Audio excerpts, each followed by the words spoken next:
Off-Road Podcast. Oh, wait. Way ahead. You messed me up. I messed you up? You messed me up by hitting my buttons. I pushed your buttons. Okay, well, this episode of the Off-Road Podcast is sponsored by Warn, Colby Valve, and 4 Patriots.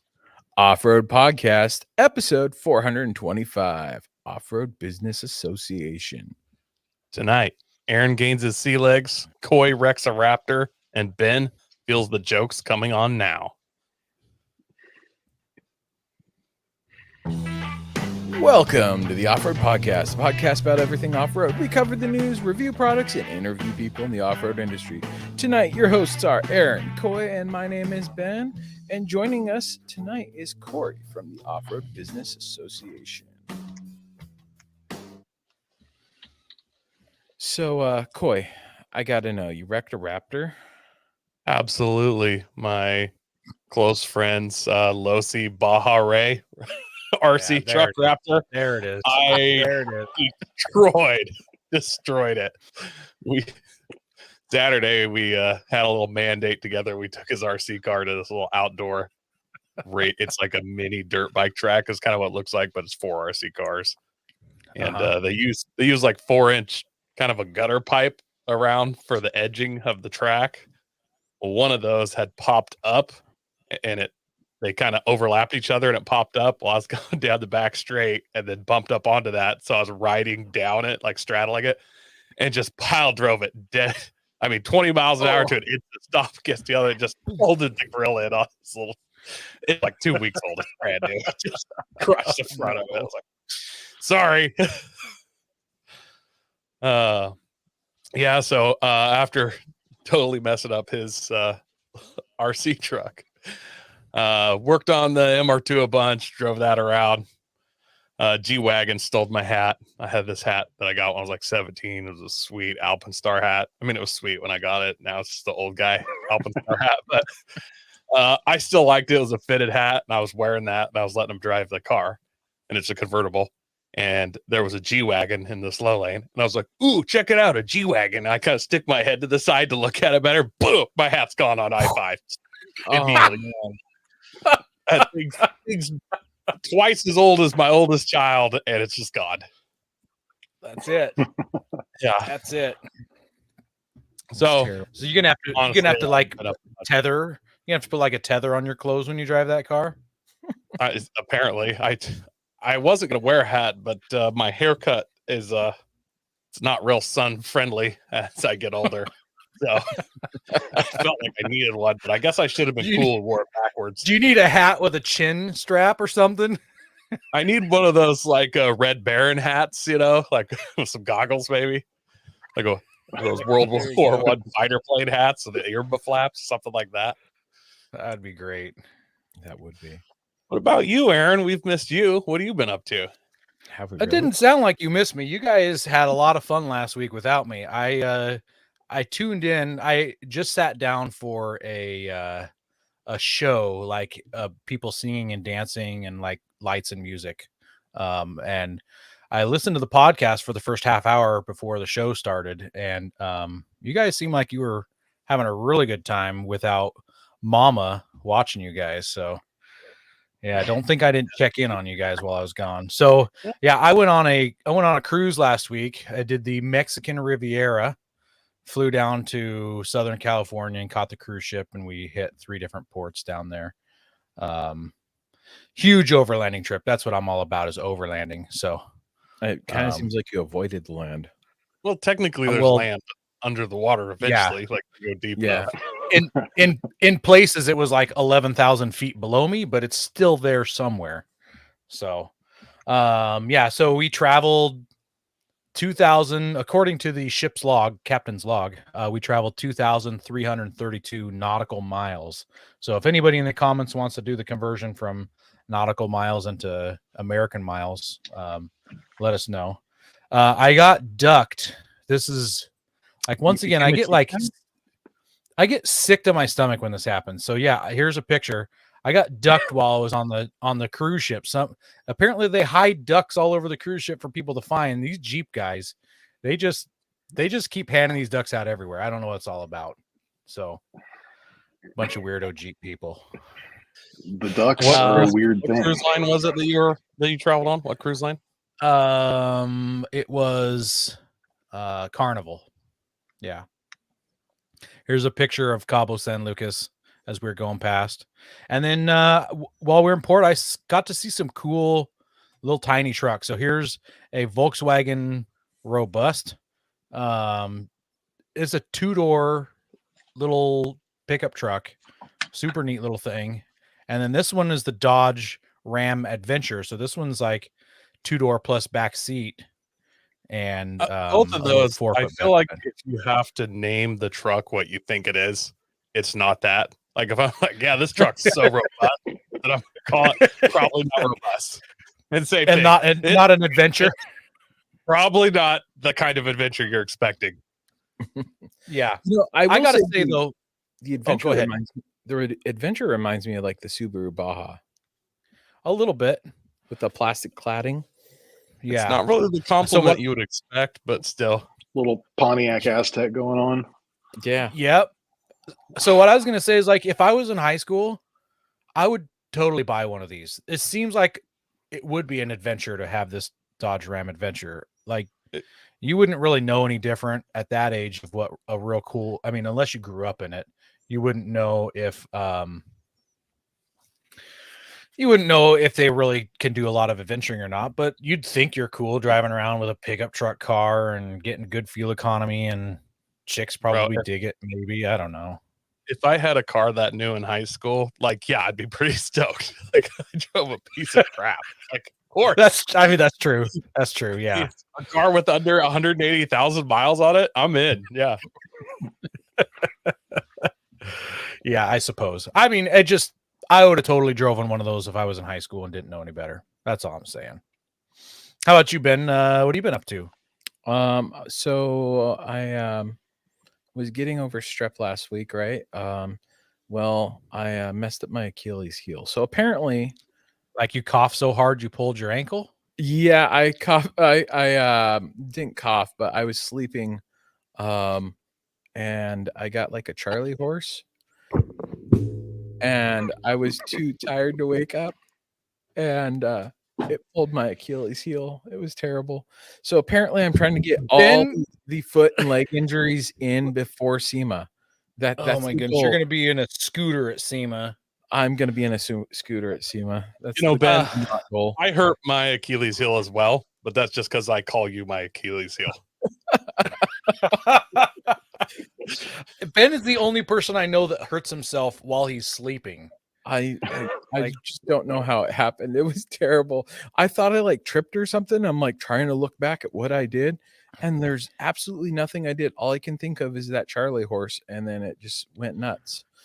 Outside of that, Ben's body is like a 1993 Ford Taurus transmission. It's just fine one day and then it's just gone. Like just breaks. Like you're like, oh, there it is. Skip from. Yeah. Yep. Ben's going to be the best candidate for like robotic legs when they come out and are affordable. as long as they get the balance problems going good. I'll be But Ben would Exactly. buy a set used, 40,000 steps on it. It's like, these legs got 800,000 miles on them, Ben. No, I got it off a team. But I got a good deal. Great deal. But they're Sony's. They last forever. There's an old lady. She only used them to walk to church once a week. Outside of that, I've been working hard getting the wiring done in the shop so that I can actually finish moving all the crap out of the garage into here, and not have to try and work around it. So I got the barn light hung up. I got everything all wired up. All my 3/4 of my outlets are all wired up. So yeah, everything's less extension cords running around my garage. So it's really nice. So, yep, that's the fun stuff. So Travis in the comments says that it is 1.151 freedom miles per nautical miles, and I just use a calculator, and that comes out to basically 2,700 freedom miles that I did on the boat. So there we go. It's quite the overlanding trip. Thank you, Travis. I knew someone in the comments would have my back. Did you on your cruise? Did on the cruises I've been on before, on like the last day, they'll put a paper on your door and it's kind of got all the stats for the trip, where it'll say like how many gallons of diesel fuel they burned, how many tons of fruit. Oh, it's insane, man. It'll be like I wish they did. It'll literally be like 43 tons of fruit were used on this 1 week trip, and like gallons of alcohol. They list it all out, and it is wow. Stuff is consumed. I wish they did, because like we were talking like how many ice cream cones, because you can get ice cream 24 hours a day from the ice cream machine. You just step up and you just make yourself an ice cream cone. And I was wondering how many cones they went through, because I wanted to take credit for at least 1% of them. They don't. There's 4,400 people on the trip. But it's hard. It's when you start reading it, you're like, how did they make money? Like, I don't understand. Like so much food and fuel is burned. Yeah, that would have been really cool. I'm a nerd about that kind of stuff. Nerd.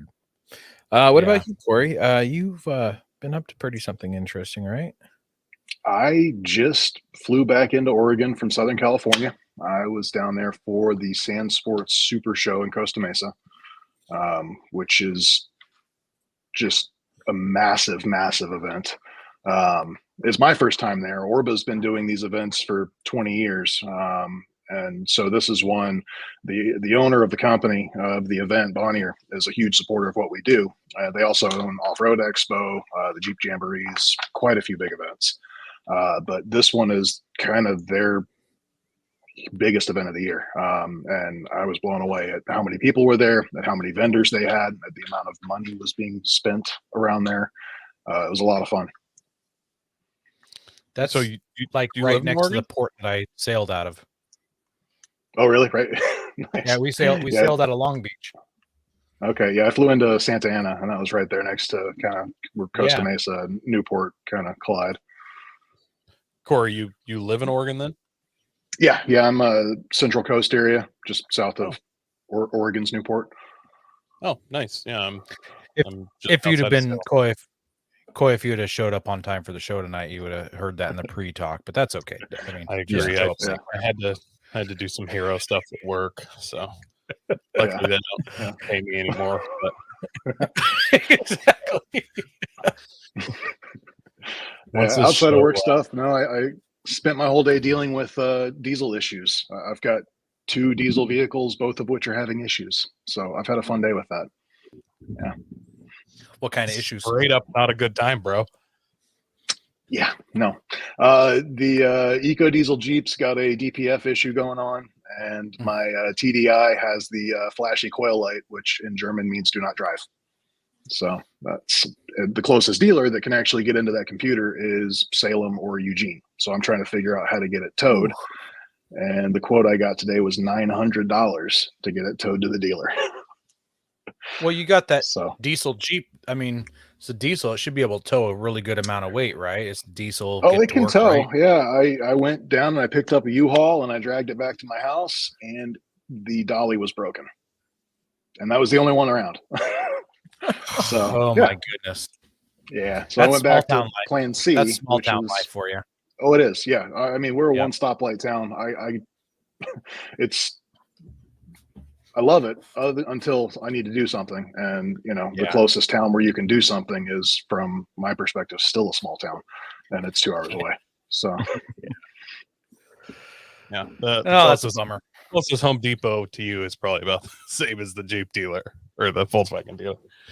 Actually, no, it's a little closer. It's what was it, Corvallis, Albany? It's an hour closer. Oh, okay. Yeah. It's only an hour away. I have good news for you though, Corey. Coy recently picked up a diesel pickup truck and a flatbed trailer for hauling cars. So I know Coy loves going out of his way to help people. I'm sure we could work something out here. We'll send Coy down to rescue you. All right. He wasn't doing anything this weekend anyways. I had 0 plans. Right. 0. That's perfect. I'll stand by and wait. I have none now. Andy lives in the same destination, I believe. So there you go. Pretty close by. Where are you at, Coy? Yeah, I'm about 10 miles east of Salem. Okay, nice. It'd only have to be a round trip for you, Coy. You wouldn't have to Yeah, just round trip. Yeah, Piece of cake. sounds fun. This Week in Review was brought to you by 4 Patriots. Have you ever been concerned with the shelf life of the food you take camping? Since you're a listener of the podcast, we know you at least keep some emergency food stashed in your rig. 4 Patriots sells a variety of survival food and equipment that pair great with the off-road and adventure lifestyle. Use code FRN and get 10% off your first order. So we've had several listeners reach out since we created the new countdown. Just a quick, here's what it is. To those of you who, if you are listening, that's the countdown music before the live show. And we've got pictures that scroll through and that's primarily of listener rigs. So someone just like you who gets out there and has fun. We've had a blast with it. I love getting the feedback about it. I've gotten a few more pictures. I'm getting ready probably in the next week or two to go out and make another one. So thank you to everyone who commented. It's fun to make, and we love seeing your rigs. Like I said last week, send in more pictures. That contest with the list I've got going on for an FRN patch is still a go till the end of this month. So and for those who don't ever watch it live and just hear that music, it's a countdown from the number 10, so 10 all the way to practically 0, and there's at least 3 vehicles per count. So we've got more than 30. There's photos of rigs. 35 pictures. Yeah, in that countdown. Like if someone took a picture in what is it? There's Landscape and portrait. Yeah. If you sent in your picture in portrait and I couldn't crop it down to fit perfectly nice enough, I just threw a couple of them in the same one because it worked better. And you're still in there. And then I had like one where it was a collage, a couple of pictures of their rig. So I don't know if it works for me. And pictures on there. So we also want to thank our sponsor, Patriot Patch. Head over to patriotpatch.co and check out their selection of great patches, shirts, cleaning mats, signs, and stickers. You can also join the Patch of the Month Club for $15 and receive a patch, matching sticker, and artist proof each month. And up on the screen is September's picture, which is This I Will Defend. And no joke, that patch is not small. It's as big as you see it on your screen. Yeah, it's well, that's there you it go. with my face, and my face isn't small, so I got a big head. His face is much bigger than his Achilles.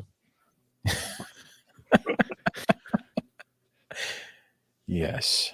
So yeah, our patches, $13 shipped to you here in the United States. We've got our Lumen Locker patch. It does glow in the dark, and the Off-Road Podcast patch. Any additional patches, so you buy one, it's $13. That covers shipping. 10 for any additional more, or 10 for us for you picked up from us in person in the Washington Pacific Northwest area. Shoot us a message through any of your channels, and we'll hit you up with a link to purchase those. Have tire troubles ever left you deflated? Colby Valve has got you covered. Ever have a valve stem leak? Colby Valve makes reusable and easily replaceable valve stems that don't require you to remove your tire from the wheel. They work with your off-road rig, ATV, side-by-side, commuter vehicle, or even your tractor. Never be left stranded again because of a busted valve stem. They also have a tire repair kit for those punctures that keep you away from doing your favorite thing, wheeling. Make sure to check out colbyvalve.com or ask for them at your local off-road products store.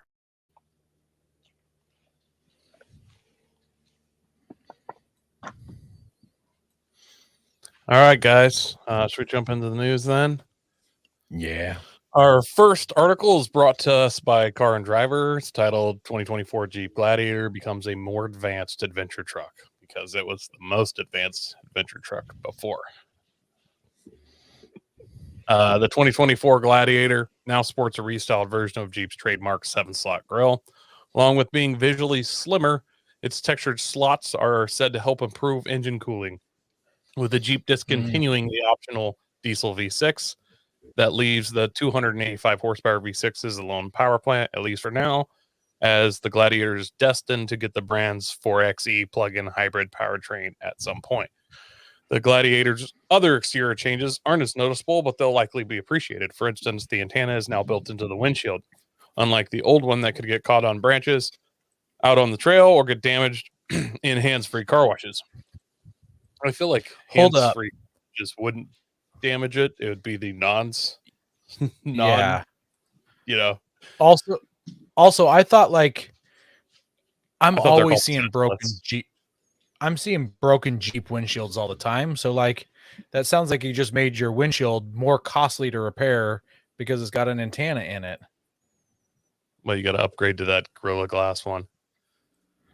Yeah. 7 new wheel designs further help freshen up the truck that's entering its 4th model year. A new soft top is now standard on entry-level sport trim. What was that, Aaron? 7 new wheels to choose from.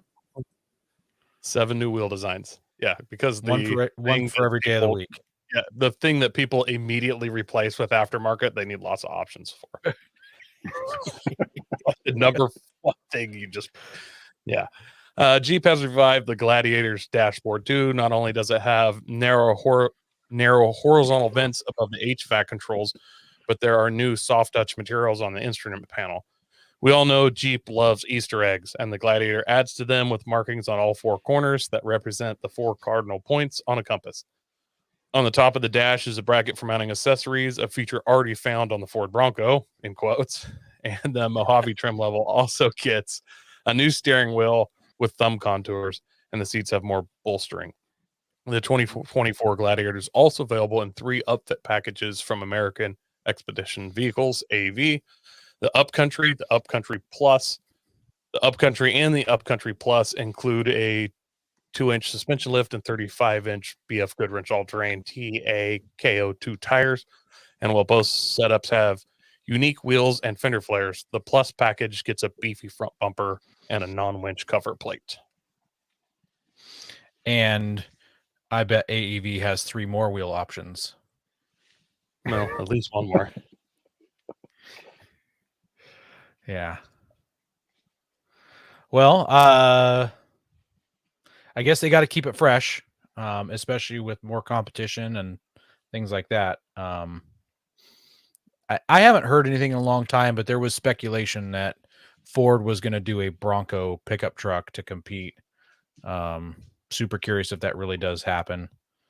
But, they originally announced that, but then they announced that they had dropped all the plans for that. That was like a year but once that's car makers saying car maker stuff, though. Like, who knows? I mean, considering the struggles they had to actually keep production up with the Bronco. Granted, they had COVID and all that to slow down production. I'm just saying the lead up and the teases with the Bronco were at an epic level of like, it was a year and a half of just little drops and little releases that if they're doing a pickup version, they're going to tease the daylights out of that. Yeah, you're right. They probably won't surprise us. I'm actually surprised a company like AEV isn't doing like what they did with the Wrangler and having somebody cut the back off a Bronco and they're making Bronco pickups. That would be a sweet market. That would be a surefire way for Ford to actually make a Bronco pickup, though. Just steal it out from underneath somebody like Jeep did. Ford would just make one. Yeah. Oh, that kit sells good? Okay, I guess we'll start doing it now. Yeah. That's what Jeep did with the LJ and the Brute. They were doing stretch TJs way before the LJ. Yeah. The Brute was sweet. I don't know if the Gladiator quite pulls off what the Brute had, at least in swagger, but it's cool. Yeah. Like at this long point, wheelbase wheeling. At this point, AEV is Jeep's concept division or proof of concept. So what you want to call it? It would seem. Yeah. Yeah, kind of. We have. Yeah. Have you seen what they're doing with the Chevys and the GMCs? I mean, that's some really good looking stuff too. We had AV on. I don't remember what episode it was off the top of my head, but a month or two ago. About a month. Yeah, just over a month ago. Yep. Oh, cool. Yeah. All right. Well, our next article comes to us from Autoblog, and it is that Nissan is revealing the 2024 Frontier Hardbody Edition, and also the pricing for the Nissan Frontier. So, and we've mentioned it. In case you didn't hear, this is the only pickup Nissan is selling after 2024. They are not doing the Titan anymore. So this is the last pickup that, or the only pickup they're selling. So Nissan is spicing up the Frontier lineup this year with a special edition guaranteed to make the kids from the 80s and 90s rejoice.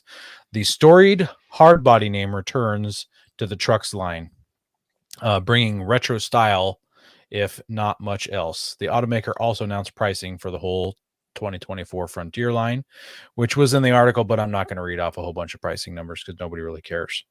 The hardbody edition gets some really cool, and I think these are cool. I think they're ugly, but they are cool anyways, even though they're ugly. They're a heritage styled 17-inch wheel. I didn't realize that these wheels ever came on the hardbody. I'm going to say that. I thought they were Pathfinder wheels. I always saw them on Pathfinders. So to describe them, I would call it like a chunky double 3-spoke. It's almost got like a triangle in the middle. It's not quite a solid wheel, but there's a lot of aluminum there. Real cool looking. Let's Not see my here. style, but I don't hate it. I'm going to be honest. I wish that Nissan would have done what Jeep does and offered 6 more options for wheels on this because you don't like them. I get that they're retro, but I mean they look retro a lot, not in a good way. Yeah. So you can get these wheels with them. They are wrapped in an all-terrain, and it also has a retro decal package and a sports bar, which doesn't serve you alcohol. It's the tubular bar that sits on top of your bed in the back of the truck there. So, and some black exterior trim, giving the truck a vague appearance of the retro pickup truck.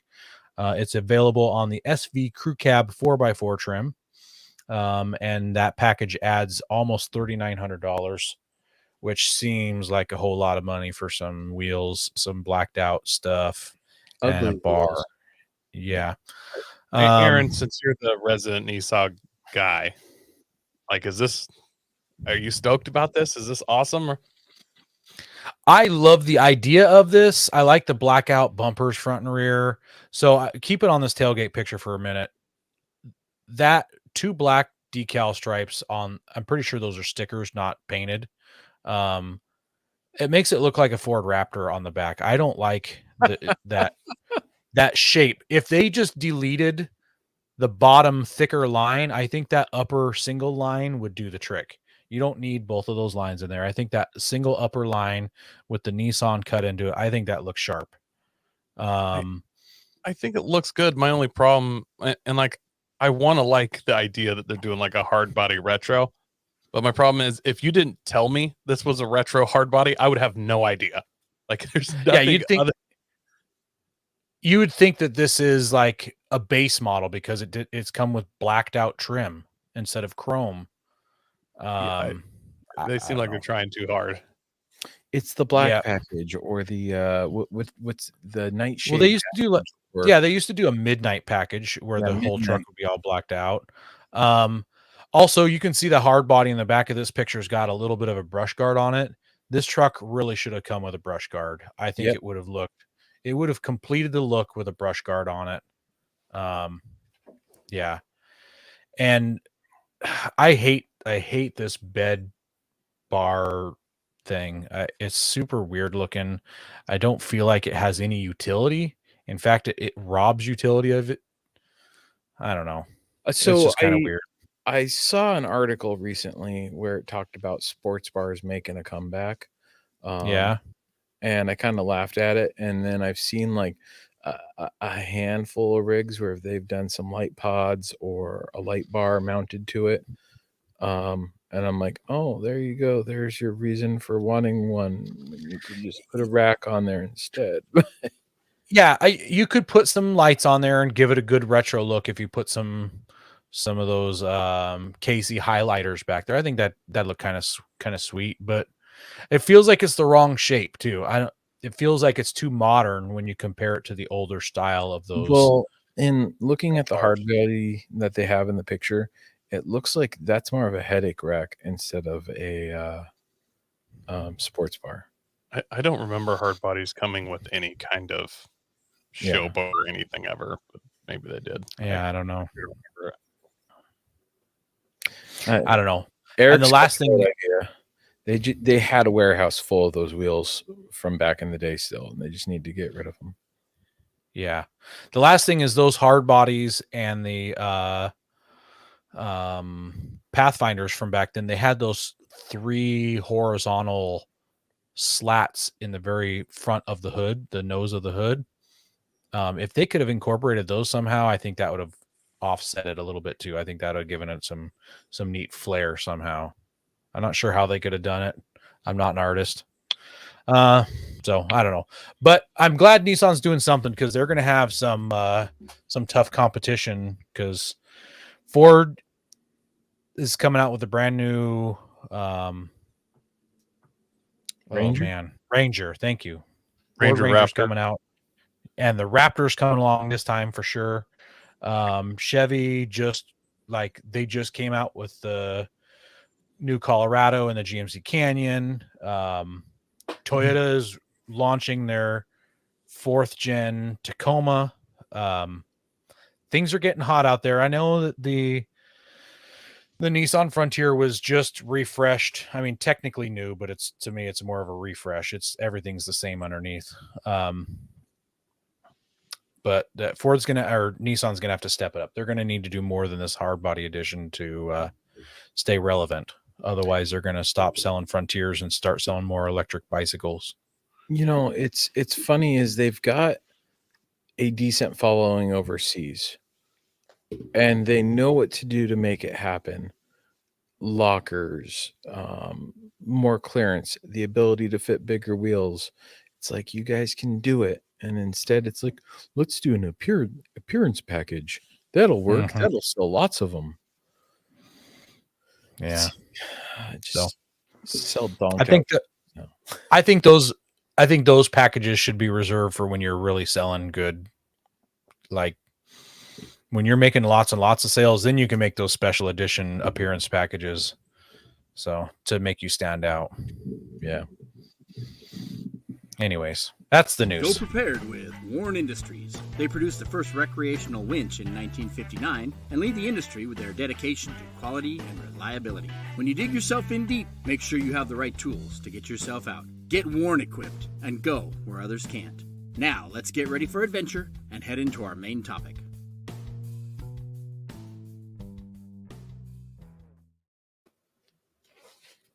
Well, tonight we are joined with Corey Sellers from the Off-Road Business Association. I ORBA. like that you guys have off and road as 2 separate words. Just like we do with our podcast. It's the Off-Road Podcast. It's 2 separate words. It's not one combined word. It is 2 words. Yeah.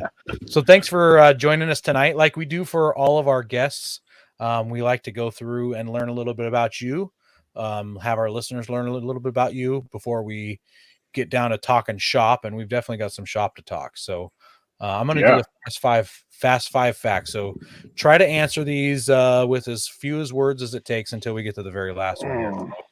Right. New or old vehicle? New truck, old Jeep. Summer or winter camping? Shoulder seasons, man. Fall and spring. You keep picking some of everything. Depends on where you are. Winter camping in Colorado sucks. Yeah. Our last couple guests, they both picked winter camping, but they are both in very hot areas. So for winter camping for them is like summer camping for us. So, yeah, in Florida, winter camping's where it's at. But yeah. Rock, sand, snow, or mud? Not a big fan of mud at this point, but coming from Florida, that's what I grew up in. Love wheeling in sand, love rock crawling. Like driving in snow as long as you're not breaking stuff. Okay, you gotta pick one. We got this question for sure. Just pick one. No, You gotta pick no. one. All right, sand. Okay. Favorite vehicle brand? It doesn't sound like it's Volkswagen at this point. It's not, and I'm gonna say it's Jeep, but I'm a little frustrated with Jeep right now too. All right. Do you have a favorite tire?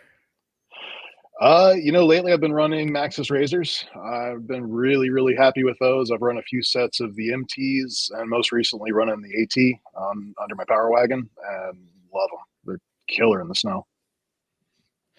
All right. And any recommendations for someone new to wheeling? Take your time, go slow, talk to people that know what they're doing. You don't know everything. So it's a fun sport if you take your time to get into it. Yeah. Patience. All right. Now let's get some more depth in this. So how'd you get started in off-roading? My dad's a avid off-roader and camper. So some of my earliest memories are bouncing around in the back seat of my dad's Mitsubishi Montero in the sand dunes in North Florida. Ooh, yeah. Wait a minute. So you said camping and off-roader. You mean overlander? I know at the time that was not a term, man. That's car camping. It still is. Well, we would camp because the car would break. So, Oh. So you guys had a Volkswagen when you were a kid too then? that's that Mitsubishi thing. Yeah. No, we did a lot of camping. We did a lot of off-roading. I mean, I learned how to drive in the woods in Central Florida at 10, 11 years old. And Nice. it's just always been part of my lifestyle. What generation was- Montero? Sorry, Coy. Oh, God. This would have been 93, 94. What generation is that? Second gen? So it's still boxy. Very boxy. Yeah. I was Yeah. going to say the We had- slow one, but that's kind of all the generations. Yeah. What was the first vehicle you took off road? First one I drove off road was, whatever my dad was driving. We were in the Land Rover Club when I was little, so I was driving Land Rover Discovery. My dad always had a pickup truck as I got closer to get my driver's license. No wonder you broke down all the time. Yeah, you're really used to it, right? Yeah, I'm used to it. Yeah. No, my first vehicle was a TJ, so that was where I really kind of fell in love with the Jeep side of things. Thought you were going to break down lists of the Land Rovers with a TJ and then pull them all out. Do you have a favorite rig that you like to hit the trail in? Yeah, it depends on what the adventure is. I love wheeling in Jeeps, but sometimes there's just not enough room. I'm not a small guy, so it's tough to fit in most Jeeps. Really, really enjoy wheeling a Power Wagon lately. If it fits on the trail, it gets. We've experienced that, right, Aaron? Absolutely. So, what's your most embarrassing moment on the trail?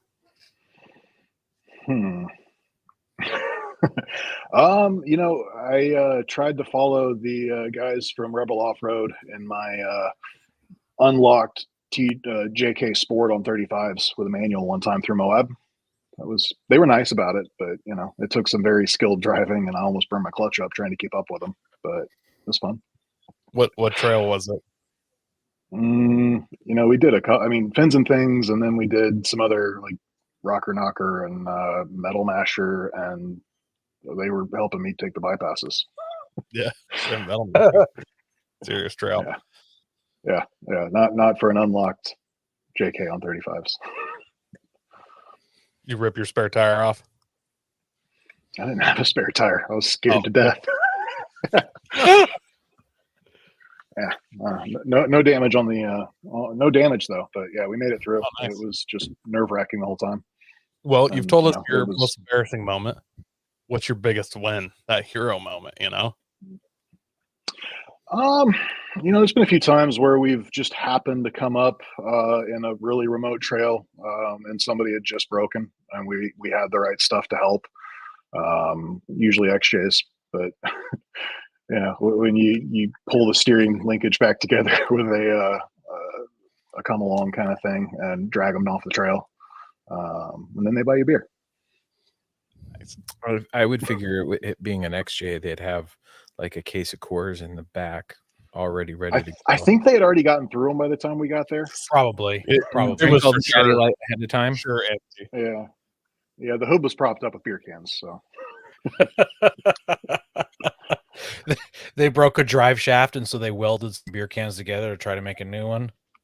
yeah, okay, yeah, close enough. Do you have a favorite place to wheel? Yeah, I love wheeling in Colorado. I lived in Colorado for a few years on Front Range, and doing Jeep events up in the mountains there is just a whole nother world. Absolutely beautiful trails, challenging trails, and it's just a lot of fun. Moab's great. I love wheeling in Moab, but I think some of the trails in the Colorado mountains just blow it away. The San Juans. San Juans are beautiful. Yeah, I've Yeah. spent a lot of time a little north of that, like I-70 corridor and around there, north towards Boulder. But yeah, pretty much any direction you go in Colorado is beautiful, just not towards Kansas. Where it gets flat, right? Yeah, it's all downhill from there. So the world's a very big place. Is there anywhere in it you haven't gone that you want to go wheeling at? I have not done the Rubicon Trail, and I would really, really like to do that. It is. We keep hearing that, and none of us have done the Rubicon. Eventually, we're just going to reach back out to everybody and do like a group. Let's go. Rubicon We're thing, I going to think. the Rubicon. Who's coming with us? I'll bring the TDI. Let's go. Hey, if a Jeep drag you Compass through. can do it. Yeah, it's dumb because it's only like 12-hour drive for me, maybe even less. Like it's not even that far. I know. There's no All right, excuse at this point. I know it's kick myself. Let's talk about the business. So, what does the Off-Road Business Association, or do we call it ORBA or Off-Road Business? What do we like to go by? Conversationally, everybody refers to it as ORBA. That's how it's been All right. recognized in the industry for 20 years. But Okay. from a marketing standpoint, ORBA is an SEO nightmare. So, so ORBA is a 501c6 nonprofit. We represent businesses in the off-road industry. We focus on land use and accessibility for motorized recreation, but we also function as a professional association, and we assist with networking and that kind of stuff as well. We work really, really closely with SEMA and kind of act as the off-road focused arm of SEMA on a lot of issues. And from my, I've only been with ORBA for 6 months now as their marketing and communications manager.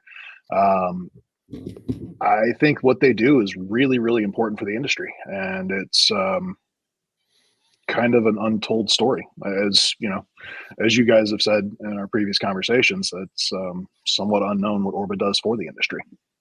Yeah, So I was blown away with. Interesting. It's interesting that you mentioned that because until it seems like a month ago, all of a sudden it started popping up everywhere. We hadn't really heard of it, I don't think. And then people were like, "Hey, you got to get ORBA on. Let's talk to ORBA." It's weird that it's been around. I didn't realize it's been around so long. But all of a sudden, it's just everywhere, and we're hearing it all the time. Well, Yeah, good. Then what I'm doing is working. I'm constantly looking for interviews. People in the industry, stuff that we care about, and it's like, oh, this is really interesting. Like all of a sudden, here's this whole association that's the legislative. I'm jumping ahead here. A whole nother side of the off-road industry that we've barely touched on, and it's like they've been around 20 years. Like, how'd I miss this? Yeah, and that's how I thought. I've been in the industry professionally for over 10 years and had not really heard of ORBA and what they do. I mean, I'm aware of the issues they've been involved in. I think we all are, but we don't really hear that it's ORBA behind the scenes making sure those areas are open.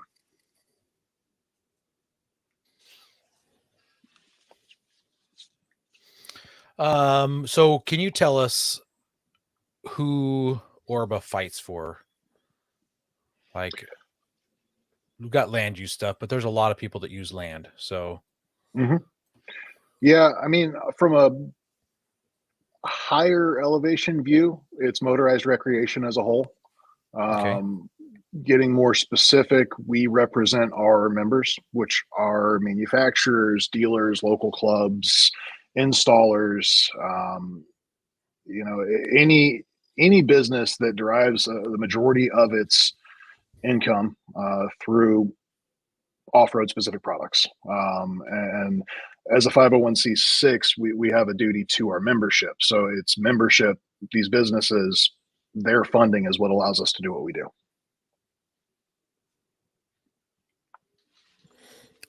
So we've mentioned that we've been hearing about you. What are some of the recent wins you guys have had? The most recent one that's been kind of high profile is Oceano Dunes. We were not the only ones involved in that by any means, but our legal arm, Ecologic Partners, has been involved in that for years now. And that was a big win for the whole industry because that set precedent that we can now take to Moab, Sedona, other areas that are facing similar closures.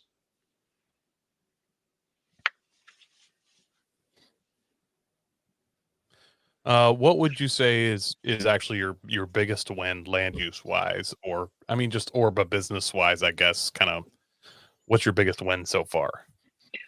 Well, you know, my perspective on that is, as you know, coming in more recently, I haven't been around for the 20 years like some of the team has.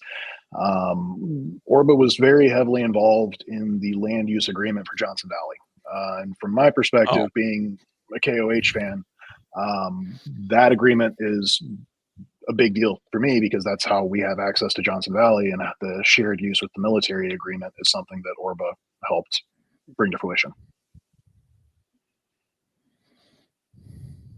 Yeah, that is a really big one to consider because of the I mean, just think of the products that have been developed and improved because of KOH, and I can mhm. think of just Curry anti-rocks. There's one big one Yeah, I mean that the shock tuning that goes on. You know, yeah, there's so much for the industry that you know, KOH as a whole is a big brand, but that one race has done a lot for the industry.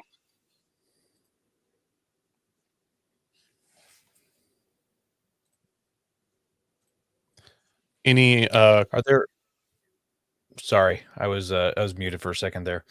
Are there any current court battles going on that you can talk about where you guys are pushing real hard to keep some stuff from getting closed? You know, our goal is to not let it go to trial. We don't want to be in court.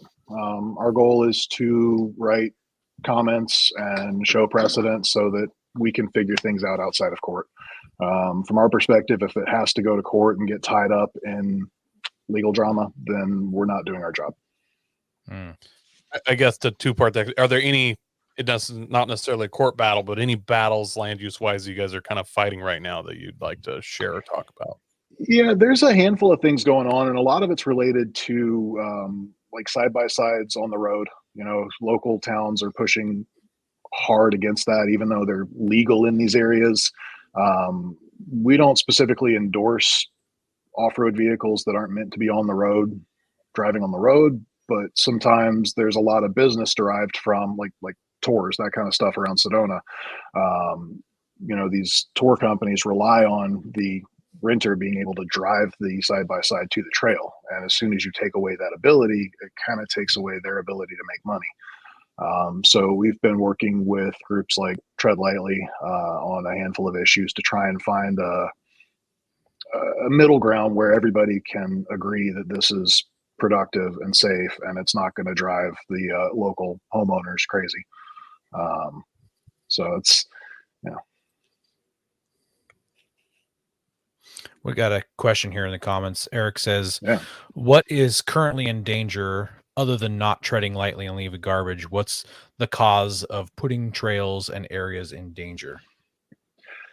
That's a great question, actually. You know, the biggest thing is we've all seen it lately over the last couple of years. There's been a huge explosion in the industry, from overlanders and jeepers to new side by side users. You know, COVID shutdowns gave people a lot of time to realize they like driving in the woods, and Mhm. these new converts don't understand trail etiquette. They don't understand right of way. They don't understand stay of the trail. So they're out there driving off trail, driving through tundra that's not going to be able to heal. And they're driving really aggressively. There's safety concerns. There's a lot of issues where we're seeing videos online of people destroying the terrain. And because people see it online with races, they think it's okay to just go out into the woods and drive off trail. And that's not what off-roading means. You know, we're very much stay the trail. So a lot of what we're doing is just education and awareness and helping communicate with local clubs and facilitate that inter-industry communication. Uh-oh. Yeah. Oh, yep. Might have lost Corey there for a second. We'll give it a second here for those watching live. I bet one of his dogs stepped on his internet connection. Oh, to the coast. Maybe the Tsunami warning's going off. Like, let's give it 5 minutes and see if the tsunami hits us. Look, I'm not trying to be dark, but I'm just saying maybe it's possible. Yeah. Very good question, Eric, by the way. I was going to blame Eric. The interview was going great until we asked Eric's question, and now it froze up. So, Okay, Eric, throw him under the bus. We're docking your pay, Eric, as a listener.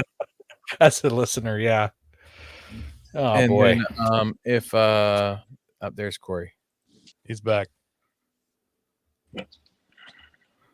There we go. About that. Yeah, I did not realize my computer was not plugged in. Amateur. Oh no! Oh no! I totally forgot to mention that before. I'm just talking away, not even looking, and my bad, y'all. They go by pretty quick when you're doing stuff like this. Yeah. Well, here we are. So yeah, back to my mid answer cutoff. Trail cleanups, that kind of stuff is absolutely important to keeping trails open. The people that are out there dumping trash and leaving things out there, that's not helping us at all. The new to the off-road community people that don't know what they're doing aren't really helping us at all.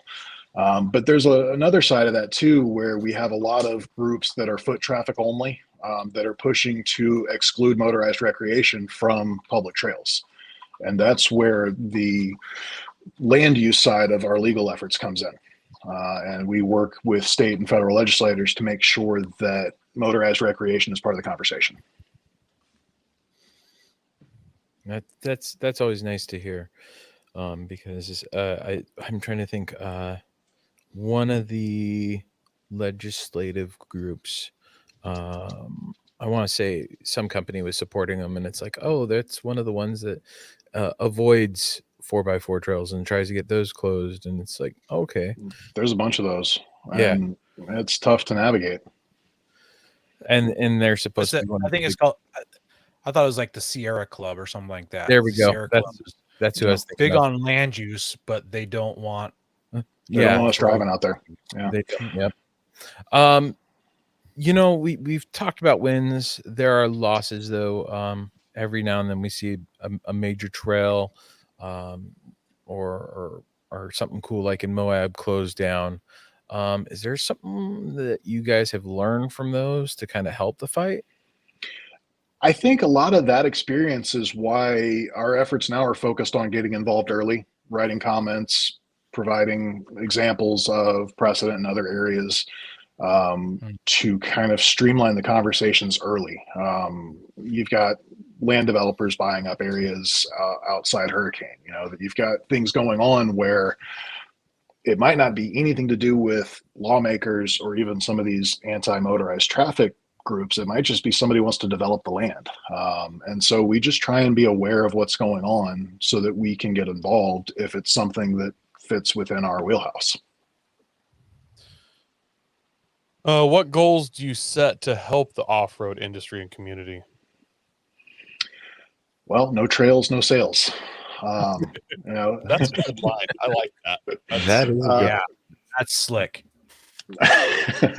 As a member funded organization, our goal is to make sure that we are keeping our community open to our members making money. As an enthusiast myself, I love everything that ORBA does, but if there's nowhere to go use any of these vehicles off-road, then the entire industry collapses. And the automotive industry is massive, and we're already facing issues with EPA, with emissions. There's so many things going on with the automotive industry as a whole, and then you add the land use side of it for off-roaders, and the whole issue is compounded all over again. So it's tough. It's a tough area to navigate.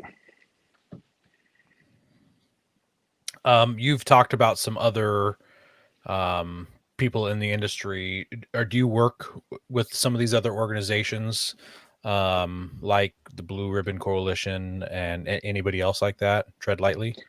We do, yeah. We work very closely with SEMA, with Tread Lightly, with Blue Ribbon. We work very closely with regional clubs. We work with ROVA, with the Motorcycle Industry Council, Southern Four Wheel Drive, Corva, Cal Four Wheel, PNW Four Wheel Drive. These clubs are kind of the first line of defense. Even before things are brought to our attention, these clubs are way more aware of what's going on. So we have to work very closely with them, or else we're not even aware of what's going on the ground.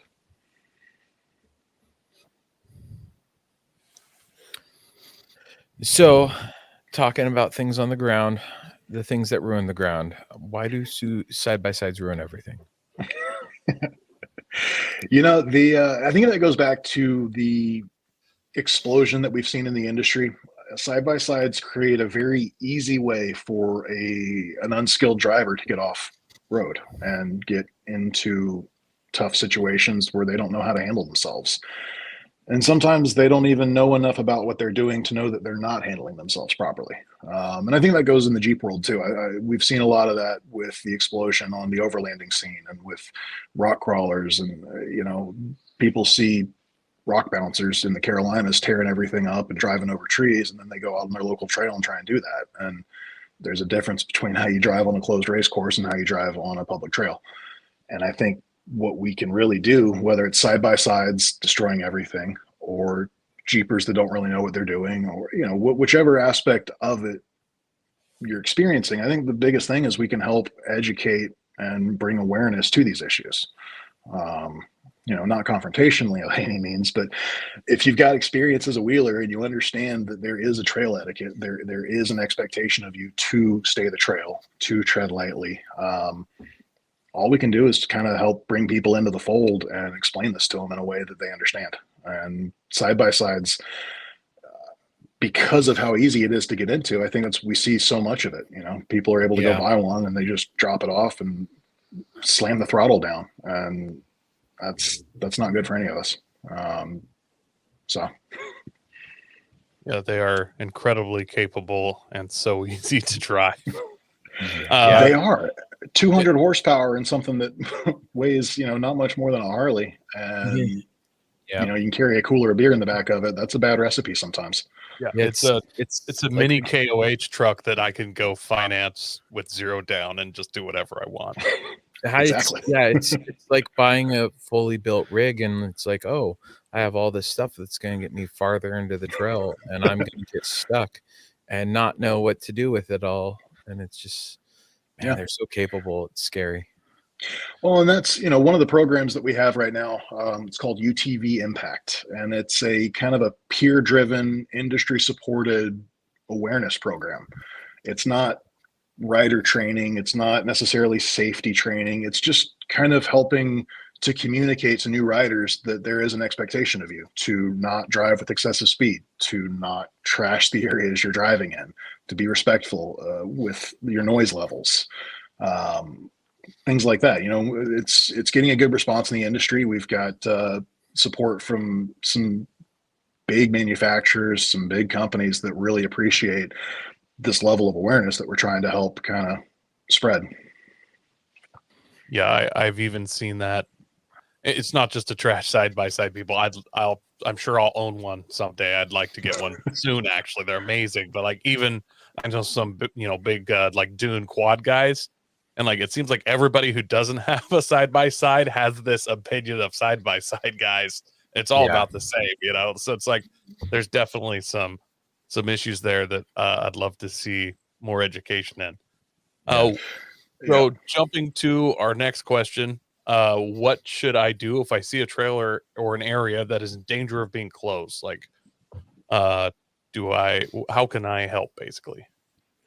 Well, there's a couple levels to that. The initial issue, there's going to be public commentary.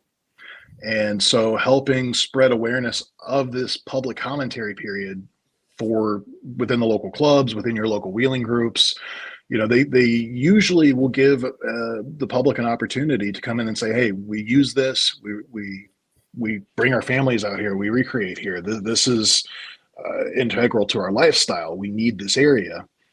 A lot of times issues can be thwarted just through that commentary period.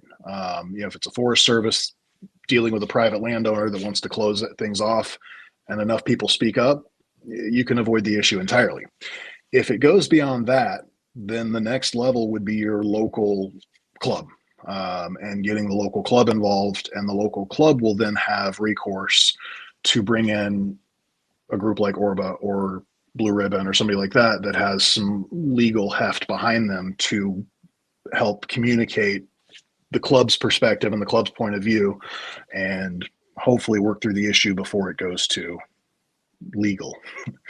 But yeah, be involved, be aware. Put you on that's kind of the spot just a little bit more. A thing that happened local to me. So there was some gates that got put up. None of the local clubs even knew about the commentary till it was over. Like, is there? Oh, yikes! How do you even find out about that? That's the tough thing, because a lot of times it will be put out there, but if the club's not aware of it or not paying attention to it, they might miss the commentary. I am trying to facilitate a portal through the ORBA website. It's not up yet, but it's something that we've been discussing very heavily, where we can kind of give, from anywhere in the country, we can give somebody the ability to bring a situation to our awareness. In that specific situation where nobody even knew about the public commentary period, that's tough. There was recently an issue down outside of Reno, Prison Hill, where the original groups that set up the area and set it aside as no HV area, whoever was supposed to be managing the area wasn't. And I don't know if the local precinct really knew who was supposed to be in charge of it, so they were trying to shut it down. Well, public commentary became very public on Instagram, and through Battleborn Wheels, maybe he posted something on his Instagram about being at the hearing for the public commentary. Well, one of our program coordinators within ORBA was actually part of developing that area. So I brought it to her attention. She fired off a few emails. It was resolved right away. We didn't even know about it until it had already gone into public commentary. Wow.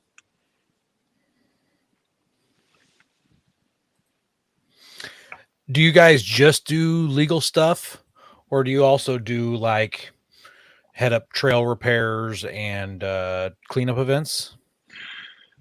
So that's kind of where the trail repair side of thing, the trail stewardship thing, that's something that we work on through our One Voice program, and we help facilitate local clubs that can apply for industry funding. There's a lot of opportunities through the industry for trail stewardship funding. Fox Trail Trust is a big one. Yamaha Outdoor Access Initiative is another huge one. There's so much money out there, but some of the prereqs to even apply for these grants are that you have to be properly structured as a 501c3. Sometimes a C7, but a lot of these local clubs don't have the proper structuring in place to even apply. So our One Voice program is kind of in a place where we help facilitate that structure, because we've got a lot of experience with setting those things up. And we don't specifically get out there on the ground and do it ourselves. We help these local clubs apply for financing, whether it's RTP funding or Access Initiative grant or something like that, where these clubs can go do it. As a 501c6, we're pretty stuck in the membership duty. So Tread Lightly is on the ground cleaning up. That is their mission. That's their core focus, where we tend to focus more on the land use side. But yeah, One Voice, we've got some of those clubs I mentioned earlier, like Cal Four Wheel and Southern Four Wheel Drive. And these guys are really involved in our One Voice program. And each of these clubs has local subsidiaries. Mile High Jeep Club is huge, and then they've got a ton of different Jeep patrols within that big organization. And getting out there and setting up trailhead amenities or fixing bridges or setting up fencing to block off an off-trail area that somebody's destroyed. That money's got to come from somewhere, and the industry provides an opportunity for that. And so we want to be in a place where we can help these clubs apply for that funding. Okay, cool. So you mentioned clubs a lot, and it's one of those hard hitting ones. Clubs have slowly been disappearing due to like social media and all that. Are there ways to like reach out and other ways to reach out and kind of communicate with you guys, or find these groups that you guys communicate with? So like, say I'm a listener and I'm up here in Washington.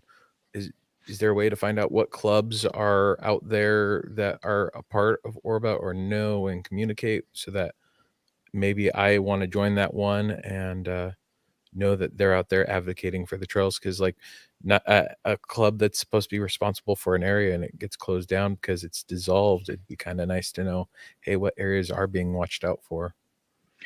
Yeah, that's a great question. And, being part of the Jeep world myself, even before I joined ORBA, what I've noticed is our generation and younger, we don't see clubs the same way as that facilitator and that steward. Yeah.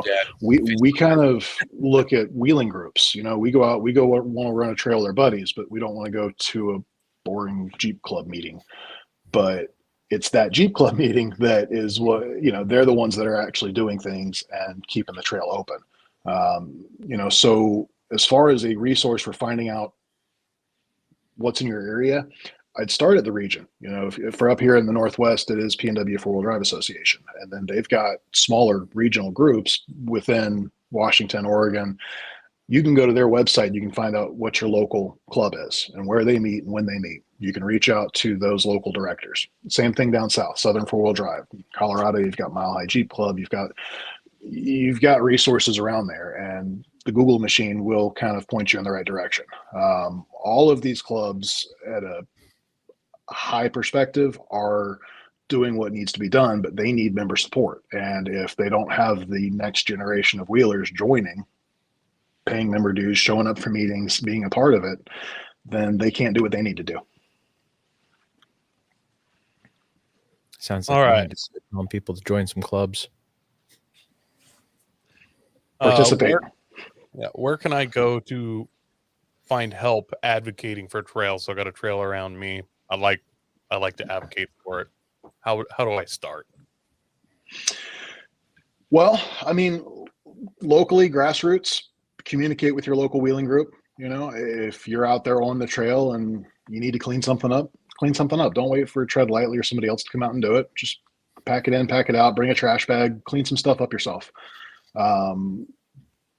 Bigger than that, start looking at what the local groups around you are doing. If they're not doing it, you can find somebody that is. A group that is doing a ton in the industry for cleanups and awareness that I wasn't aware of this until just recently, but the Gambler 500 group, he's got a nonprofit, Sons of Smoky.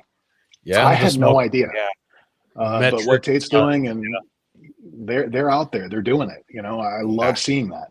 And they've got no affiliation with ORBA. They're just doing it. So it's something that there's groups out there that are doing it, regardless of what ORBA is doing, regardless of what Tread Lightly is doing. People are out there doing it. They want to keep these areas open. They want their kids to come out and enjoy it. Like I said earlier, some of my earliest memories are bouncing around in the sand dunes in my dad's truck. I want to make sure that's available for my kids. I'm sure you guys do too. Yep. So we got to do it. We got to get involved. We got to communicate. That's kind of the easiest way to get into it and start. If it gets beyond that and there is an issue with the trail being at risk of closing, then that's when you bring in a group that has a little bit better perspective on or experience working in those issues. That reminds me of a photo I saw, and we talked about this on the podcast a few months back, but some guy, I think is at Galamas. I can't remember exactly where it was, but he had an off-road rig. Don't remember even what it was. I want to say it was even a side-by-side. So kudos to a side-by-side driver for doing this. But he had magnets out front. He had like a rake and a big, powerful strip of magnets dangling off the front of this homemade setup, and he's out there picking up nails from people that are burning pallets out in the sand dunes. Oh, that's killer. And when you burn pallets, it's going to leave behind all the nails that were holding it together, which is terrible for pneumatic tires. Yeah. So, and I don't remember much about it, but he was picking up tens of pounds, hundreds of pounds of nails. It was an impressive amount of nails. Yeah. That's really cool. Yeah. Maybe we should. Yeah, it's exactly it. It's show.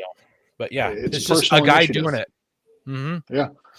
You don't wait for the clubs to do it. The clubs are a necessary part of it, but we all are enthusiasts here. We all want these trails to stay open, so we got to do our part. I think of all the people that bought trasharoos for their spare tires. It's like, oh, throw some trash in it on the way in. Yeah. Right. Yeah. Just go pick up some trash. I play a fun game with my kids. I have small children, and they'd find a shotgun shell always and be like, ooh, they think it's a treasure. So if I get in an area where I see shotgun, I'm like, let's see how many we can get. And then they want to keep them. I throw them away, but we'll pick up a bunch of shotgun shells because, well, by we, I mean my children. And I feel good about it. They don't really know. They think they're collecting something at that point, but hopefully at some point they realize what they're doing and it sticks with them. Oh, it's killer. There was a couple trails that I used to frequent in Colorado that became, unofficial shooting areas. And legally they weren't supposed to be, but because there wasn't any range around, it was the Forest Service would show up and shut it down, but they kind of let it slide until people stopped cleaning up after themselves. And you go out there and they've been shooting trees down and they're leaving their shells everywhere and they're leaving their trash everywhere. And that's when the whole trail is at risk of getting shut down. They'll just block off access to everyone if, we can't get along. Thankfully, there's some people in the shooting sports industries that are doing range cleanups as well. Like we do trail cleanups, they do some range cleanups, and they just go out there and they pick up all the trash because people bring their washers and dryers out there. They bring fire extinguishers and just everything, and they shoot it. Yep. And they leave it. It's super annoying. It's fun to shoot those things. I've brought fire extinguishers out and shot them, or cans of spray paint or something like that. But I bring my trash back. I mean, the contents of the spray paint is everywhere, but the now empty can came back with me. Yep. So, I love to shoot too, but it's, if you're going out there and shooting in public and you're not aware of what space you're in, it's on you to be aware. Yeah. Shaving cream's a great one for shooting. Yeah. Yeah. Well, do you have anything else that we need to cover before we round out this episode? Do we miss anything? From my perspective, this has been a great chat. I would say to anybody listening who wants to be more aware of what ORBA is doing and, maybe participate in our One Voice program, check us out online. It's offroadbusiness.org. We're on Facebook, orba.biz. That's our old website. It'll still redirect to the new one. We are on Instagram, Off-Road Business Association. Check us out. Give us a follow. See what we're doing. You do the TikTok? Ben loves the TikTok. I love the TikTok. I haven't figured out that cleaning up trails while you dance. I haven't figured out that content approach on the TikTok for ORBA yet. You got to find a generation younger or two. Yeah. You got to find somebody a little younger to pick up on that one. Yeah, it's a little beyond me. Well, next week we've got we're going to be talking about the ultimate adventure with Trent McGee. That was the guy from Center Force Clutches. If you don't remember, a few months back, I finally get a meeting. Not you, but I'm talking to our listeners. If I mean, you might have forgot also, Ben, but for our listeners, that's the guy from Center Force. So we're excited to have him on next week. They just got back from Ultimate Adventure a couple weeks ago. So, yeah. And Corey, thank you for joining us. It was a pleasure having you on. It was a Thank really you good guys so time. much. This is a great time. You guys are a blast. This is a lot of fun. Good. And also thank you to our listeners for hanging out, being in the comment section, asking good questions, except for the one that Eric asked, which caused Corey's computer to shut off. We appreciate the rest of them. Yep, it's Eric's fault. So we appreciate you guys. Thanks for tuning in and hanging out. Make sure you're sharing us with your friends to help us grow, and God bless America. Don't forget to visit Patriot Patch and join the Patch of the Month Club. Check out our Gaia affiliate link for up to 40% off. Also, don't forget to head over to Warren Colby Valve and 4 Patriots to see all of their great products. We are a proud part of the Firearms Radio Network. Got a question or comment? Send it to us through our Linktree account or by searching for Off-Road Podcast. Also, you can listen to us live at overlandradio.com Mondays at 7 p.m. Pacific. When off-road, please remember to have fun, tread lightly, and be safe and courteous. Thanks for listening.